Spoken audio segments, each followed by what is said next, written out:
السلام عليكم ورحمة الله وبركاته.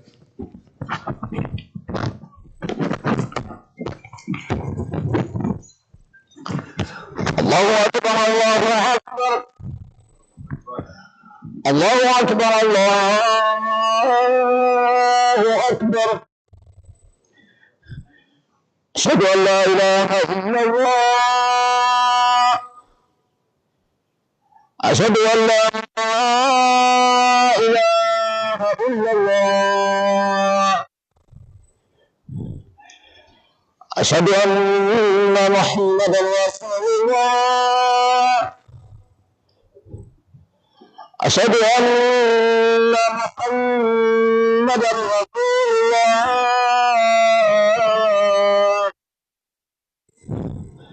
حي على الصلاة.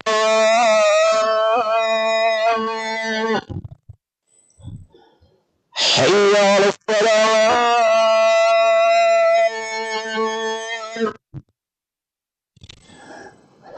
حي على الفلاح.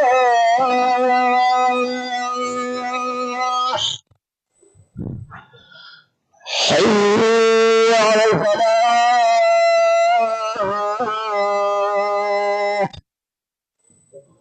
الله أكبر الله أكبر. لا إله إلا الله.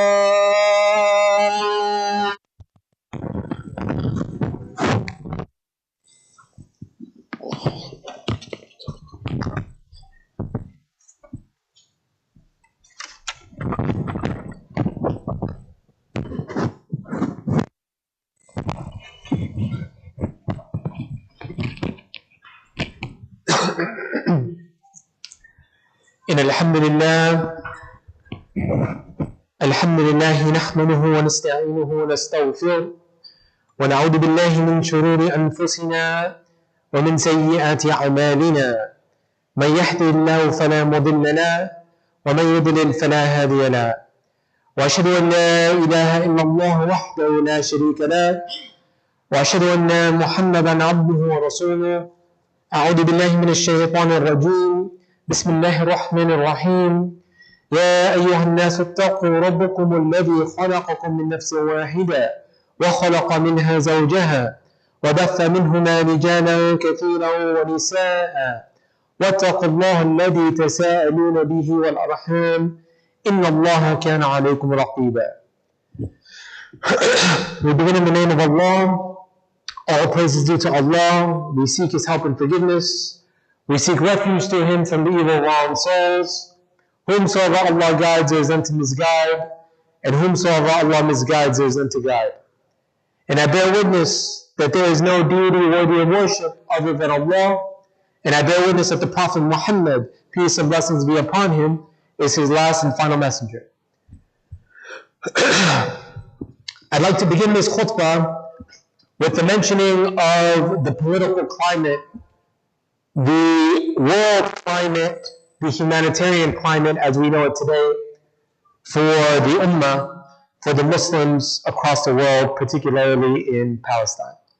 And I think across the many weeks that we've had and we've witnessed this conflict, there may have been other speakers who have come for Friday khutbah and delivered reminders in regard to this conflict as well, because this event that we hold on Friday should be a reminder, and in that reminder we should ensure that we are contemplating on the contemporary issues that affect our iman, that affect our livelihood as Muslims, while reflecting on the derivations in Islam, in the Quran, in the seerah of the Prophet Muhammad sallallahu alaihi wasallam, in the history of Islam. And so we see that there's an immense situation going on in Palestine, in Gaza, where we see thousands of our brothers and sisters who have been killed, many more who have been displaced, a large majority among them being children and women. And we ask ourselves in this climate, How do we reconcile with this? In my observation over the last couple of weeks, I have seen two types of people, two groups of people. One is a group that looks at this situation and they say, you know what? This has been going on for so long. It has been going on for so long, there's no point in us doing anything about it. There's no point protesting. There's no point, engaging with social media. There's no point being active in the response to this conflict because you know what? It's going to keep going on. It's not going to end. And unfortunately, sometimes this happens in the older generation. And may Allah subhanahu wa ta'ala bless our elders. But sometimes it looks dire because think about it, this has been going on for 60, 70 years with no concrete solution in sight, no aid to our brothers and sisters. So you have this camp. Then you have another camp who look at this situation and they do whatever they can. They post on social media, they're engaged in protest. SubhanAllah, they even have an active presence in their workplace, which is probably the hardest for us professionals in the workplace, to carry the banner of Islam, to defend our brothers and sisters in Palestine, but then you got a report due to your Zionist boss that's due tomorrow, right? So now you're at this kind of a company. So SubhanAllah, you have this group who are very invested in defending, but they think to themselves that, man, I feel like I'm donating so much of my time, but I don't see the results of my actions. My efforts are being put in, but I don't see the fruits. I don't see the results of what's happening. There's no solution being provided based on the result or the efforts that I've been putting in. So, inshallah, I would like to dissect these two groups today. The first one is the group of despair. The group was automatically despaired. We don't know if this is ever going to be a solution. This is going to keep going on. And the one thing that we have to think to ourselves in times like this, for this type of demographic, this type of group, is this has happened before. This is not a new occurrence.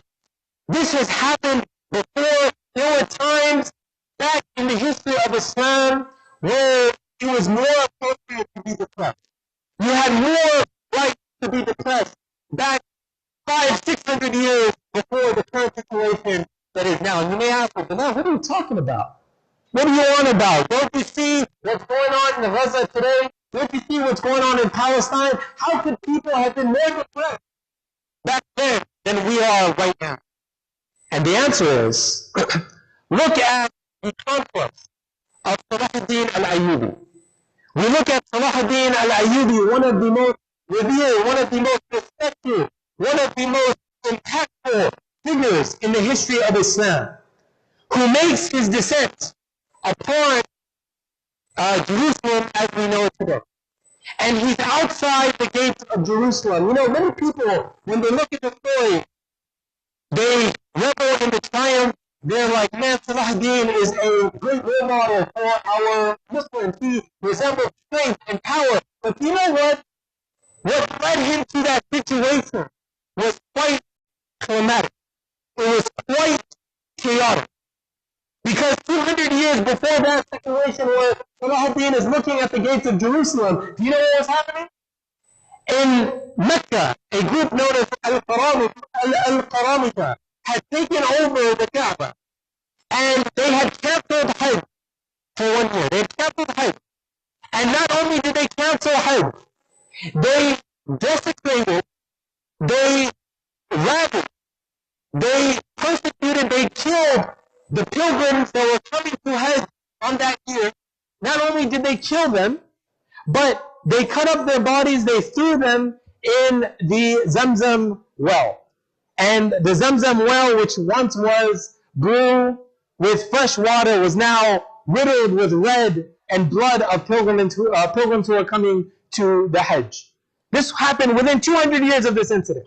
Then we look at a man by the name of Raymond de Chatillon, one of the most vile enemies of Islam, a crusader, who had sent people, crusaders, to the grave of the Prophet ﷺ as a means to desecrate the grave of the Prophet ﷺ, and he sent them disguised as students of knowledge. But alhamdulillah, his plan was thwarted, the plan was foiled, and alhamdulillah, the grave was safe.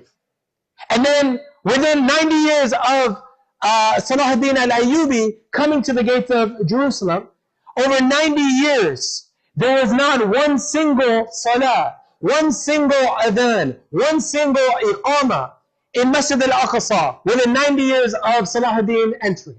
And then you have the massacre of Al-Mu'arrah, where a religiously sanctioned terrorism by Pope Urban II, he said, all you crusaders out there, you go to this land and you kill and you massacre. And not only do you kill and massacre, but you're going to eat the flesh of the Muslims when you see them.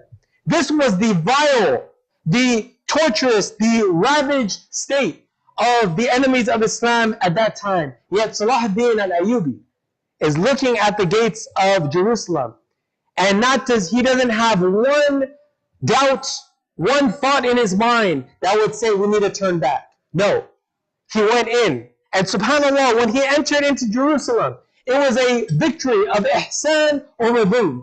Because when he entered into the gates of Jerusalem, the women, it was narrated, the women at the time, they were so scared of what the Muslims were going to do to them because of what the Christians had done to the Muslim 100 years prior, that they shaved their heads, they disfigured their faces because they were so scared.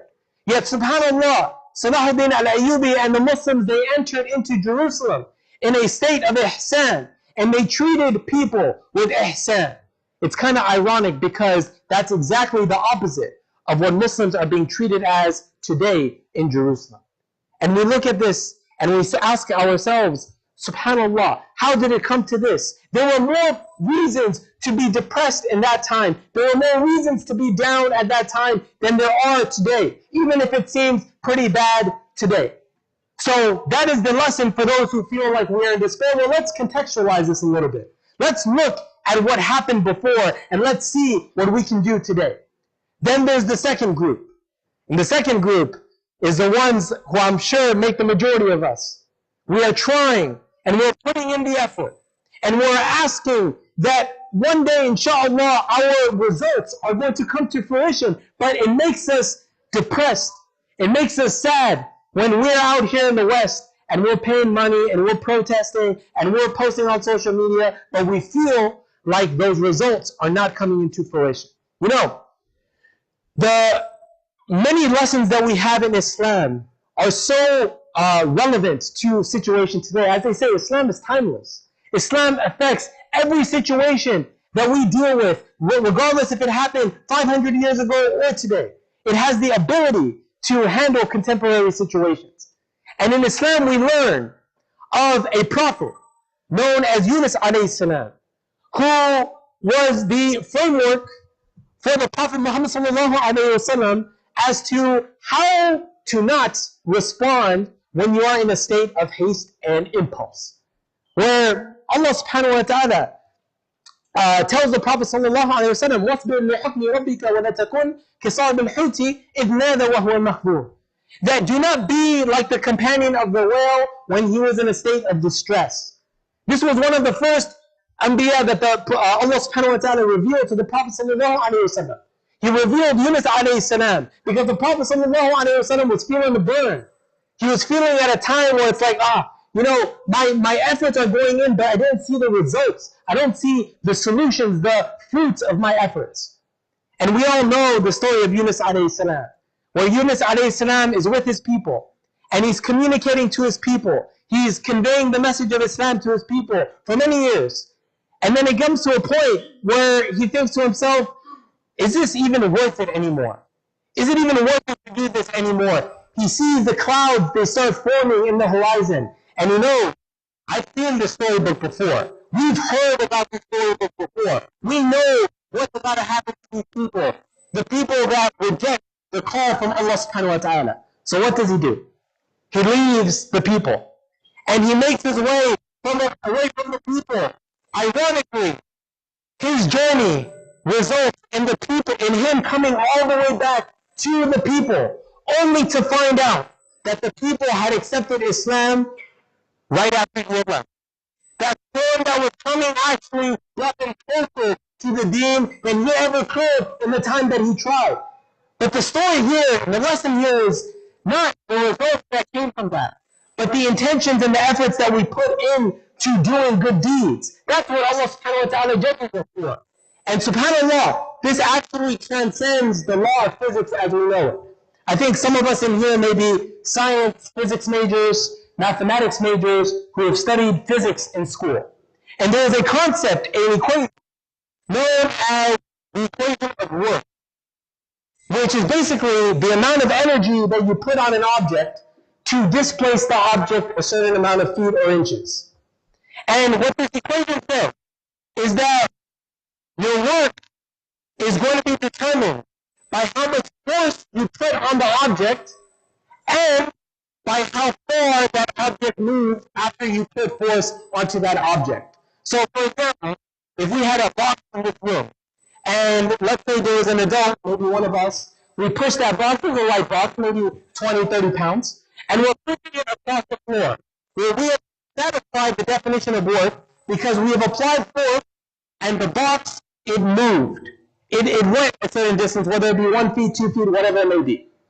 But if you brought a child in here, somebody who's 4 or 5 years old, and they have this box in front of them, and the child attempts to push the box, no matter how much force they put on the box, they will never be able to move it because they're not strong enough to move this box.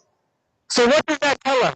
It tells us that the laws of physics are transcended by Islam, by the power of Allah subhanahu wa ta'ala, because the power of Allah subhanahu wa ta'ala judges your intentions, your efforts, not the solution, not what happens at the end. You leave that to Allah subhanahu wa ta'ala. You put what you can, the effort that you can into making things right and doing things for His cause, He'll take care of the results. And this is a reminder for us. I know many of us may be going through some type of a hardship. You know, put aside of Allah for a second, even though that needs attention, but look at your own lives. Perhaps you are going through some type of a hardship in your life today.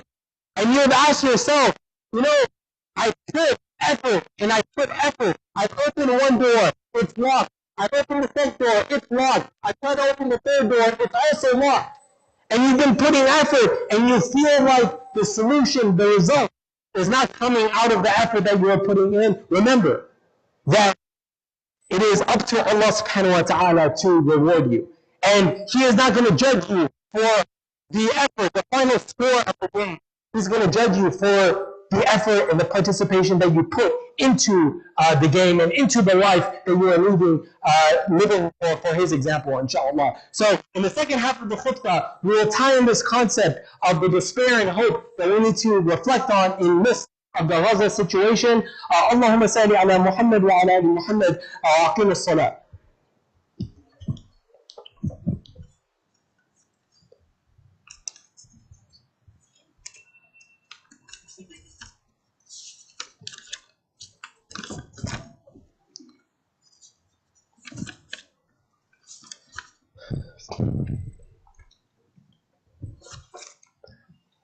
Alhamdulillah wa salatu wa salam ala Rasulillah. So we look at this situation and we know that there are two groups of people. We see that there are two groups of people. There are those who have completely canceled out the situation and they say there is no more left of this conflict. We should not even get ourselves involved in this conflict because it's going to be problematic for us. The second is, there are those who think that no matter how much effort they put in, there is no result that they are seeing out of their efforts, and we have provided substance and evidence as to why both of those should be reflected upon and acted upon in a different way. But there is a second approach to this, my brothers and sisters in Islam, and that is the approach of action. We have understood that despair is not one of the choices that we have today. We can't be depressed because before hundreds of years before, there was more of a reason to be depressed given the state of the Muslims then. But now, we are in a place of action. We are in a place of action. You know, we did a study. There was a man who looked at the zoo, the makeup of a zoo entirely. And he was very, interested as to all the animals and their specific habits in the zoo and how they interacted with the humans that were coming to look at them and the other animals that are also in the zoo. And he made a point that the elephants in the zoo, which is by far the most biggest, the most loudest, the most ferocious, the most powerful animal in the entire zoo, its temperament is actually the most calmest in the entire zoo. When it has an order by the zookeeper, it will do what the zookeeper says. If the zookeeper says eat this, it will eat that. If the zookeeper says go there, it will go there. If the zookeeper says go to sleep, it's going to go to sleep. And the man, he questioned and he said, you know what? This elephant that is the most powerful in this entire zoo, why is it that this elephant is the most subservient? How is that possible? What do these zookeepers, the zoo institution, what do they do to this elephant to make them so subservient and so weak and helpless? And he studied this for a bit. And he found that when the elephants are small in their infancy, in their childhood, their adolescence, the zookeepers use a stick in the middle of their cage as a means to rope the elephant to. And anytime the elephant acts out of line, anytime the elephant has to be disciplined, or doesn't follow orders, they rope this elephant to this stick in the middle of the cage. And they keep them there, they deprive them of all their needs. They make them seem like they're the only ones in the world, that nobody's going to help them. And as they grow older, the more they continue to step out of line, they remind them of this stick in the middle of the cage as a means to remind them that, hey, if you act out of line, if you do one thing wrong, remember what's coming to you. So it's a sort of mind control from early on. We look at the state of our Muslims today, and our Muslims today have been elephants for a long time. Our Muslims today have been sleeping as an elephant, as a very powerful, as a very intellectual, as a very knowledgeable force for a very long time. And subhanAllah, you have two fronts going on in this situation. You've got the front in the Middle East, where you have many countries that have predominantly populations of Muslims who are trying to reconcile and decide how they're going to handle this conflict. And may Allah subhanahu wa ta'ala guide all of them and make them do the best thing that they can in the light of Islam, knowing that Allah subhanahu wa ta'ala is watching them. But then you have the second front of this battle that is occurring right here at home. And this is not a physical battle, this is not a physical front. This is an ideological front. Where you see the institutions, the corporations, who have normalized the term anti-Semitism. You can't even post on Facebook anymore saying that you support Palestine without some type of flag that says you're anti-Semitic. And you know what? When they start normalizing this term at the corporations, at the legislative level, you know what starts happening?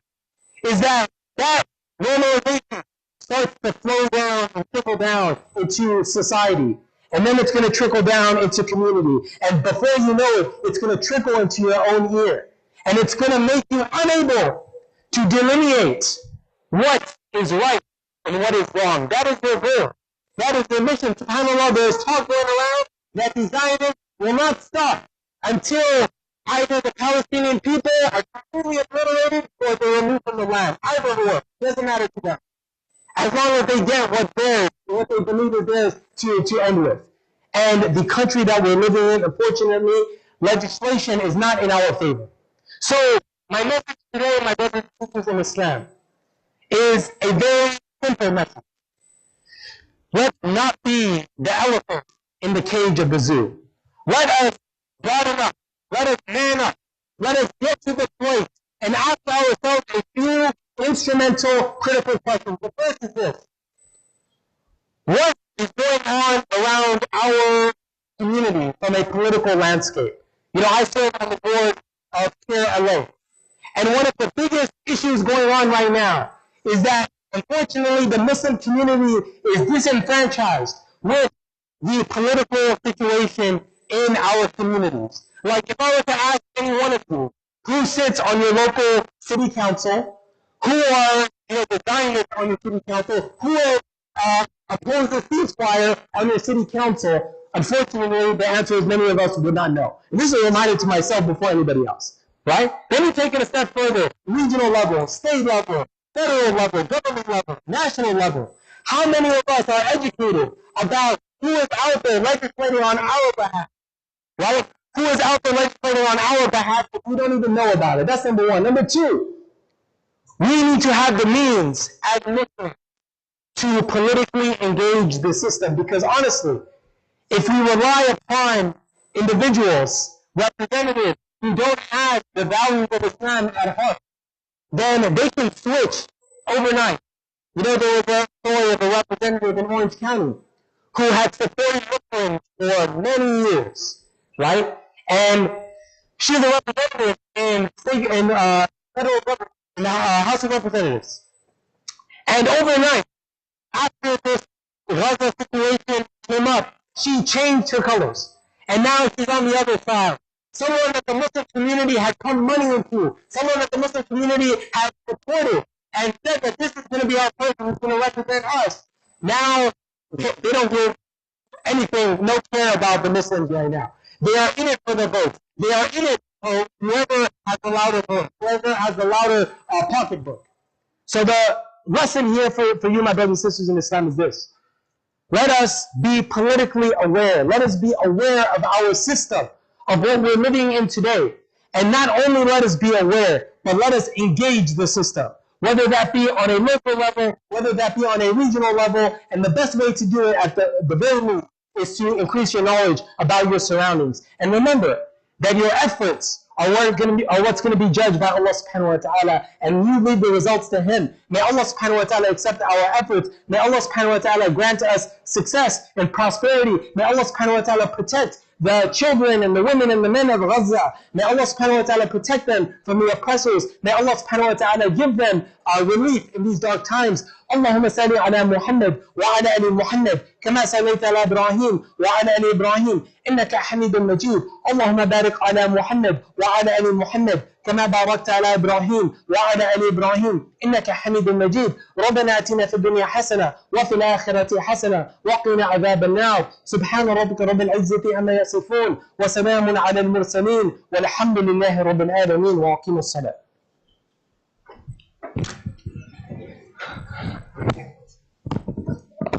الله أكبر الله أكبر أشهد أن لا إله إلا الله أشهد أن محمدا رسول الله حي على الصلاة حي على الفلاح قد قامت الصلاة قد قامت الصلاة الله أكبر الله أكبر لا إله إلا الله.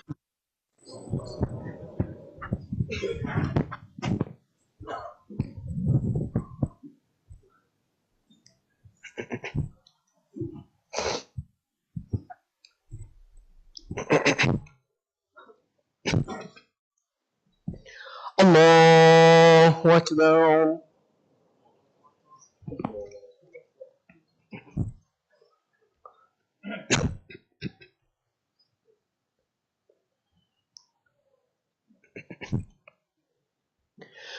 الحمد لله رب العالمين الرحمن الرحيم مالك يوم الدين إياك نعبد وإياك نستعين اهدنا الصراط المستقيم صراط الذين أنعمت عليهم غير المغضوب عليهم ولا الضالين.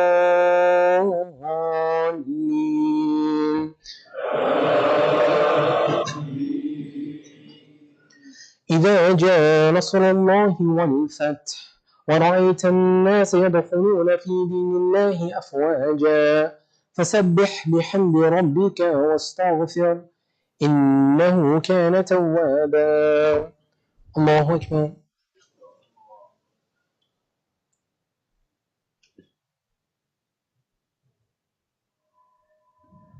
سمع الله لمن حمده.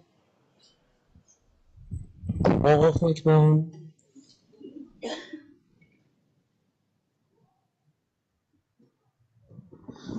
الله أكبر. الله أكبر.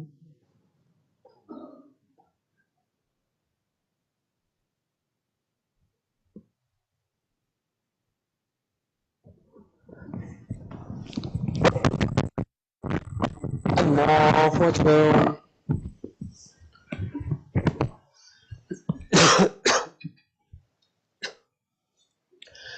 الحمد لله رب العالمين الرحمن الرحيم مالك يوم الدين إياك نعبد وإياك نستعين اهدنا الصراط المستقيم صراط الذين أنعمت عليهم غير المغضوب عليهم ولا الضالين.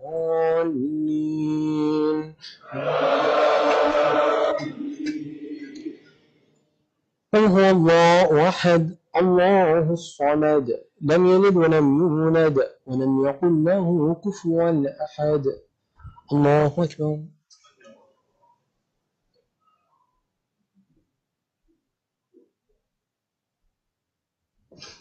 سمع الله لمن حمده.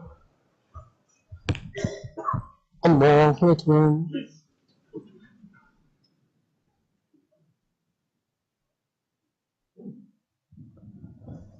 الله أكبر. الله أكبر.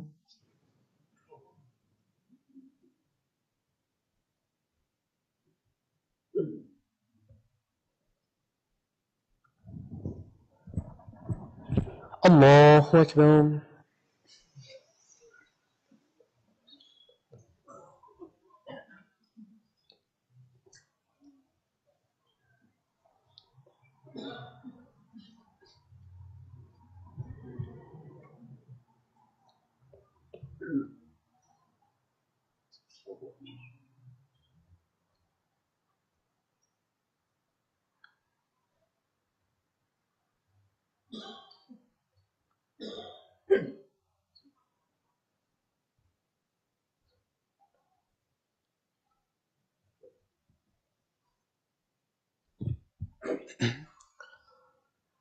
السلام عليكم ورحمة الله. السلام عليكم ورحمة الله.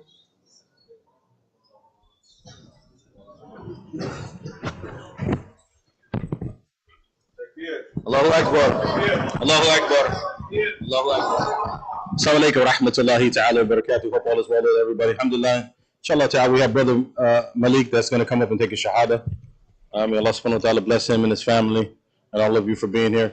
Again, another reminder, in the hopes, in the times of despair, there's a lot of beautiful lights of hope that start to happen. And inshallah ta'ala, even from the change that needs to happen on the political spectrum, it starts on the ground level. So alhamdulillah, may Allah azza wa jalla bless you for continuing up your efforts during these times of talking to people, these are people that come to this masjid every single week that are talking to people about Islam, and now they're beginning to come.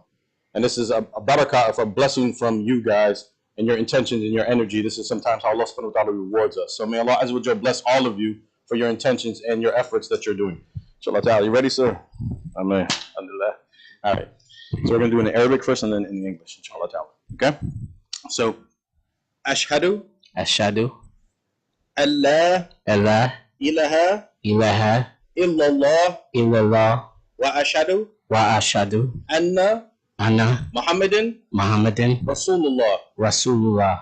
I bear witness. I bear witness. That there is no God. That there is no God. Except Allah. Except Allah. And I bear witness. And I bear witness. That Muhammad. That Muhammad. Is the messenger of Allah. Is the messenger of Takbir. Allah. Takbir. Takbir. Allah bless all of you. Inshallah ta'ala. May Allah Azza wa Jal continue you on your journey. May you find what you're looking for and much more. May He give you the best of what He gives His creation, inshallah ta'ala. A couple announcements also too as well. One of the founders of the masjid and board members is sick, Muhammad Jamjum. Also too, one of the things that he was is a profound person in developing the MSAs, the Muslim Student Association, especially here at USC and also to UCLA. So we want to keep him in dua. Also too, one of the founders of the masjid and in the Masala area which you're praying is also to Muhammad Dakhil, which is the father of some of the founders here.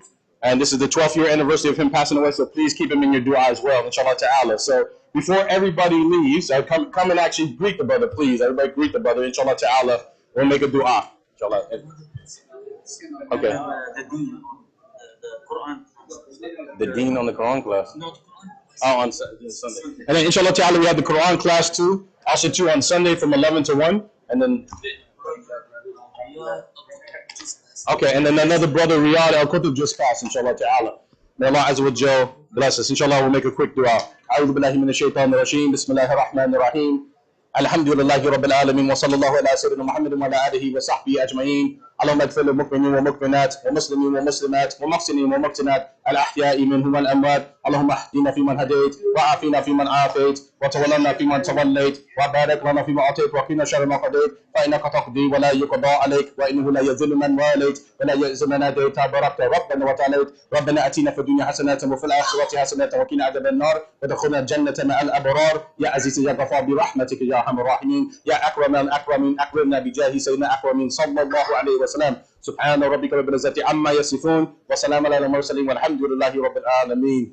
May Allah subhanahu wa ta'ala bless all of you. That's for everybody. So that when you hear this dua, this is a dua of guidance that the Prophet Islam prayed, especially the Allahumma ahdina fi man hadayt, was when he prayed before the Battle of Badr. So this goes for the people of Gaza, everywhere. This is Allah, guide us amongst who you guys, give us amongst who you those who give, befriend us amongst those who you befriend, and don't allow us to experience some of the pressures or some of the evils of what begins to fall in this world. There's many beautiful things in this dua, so I don't want to like we left anybody out, okay? Assalamu alaikum rahmatullahi ta'ala wa barakatuh. Please donate to your masjid generously.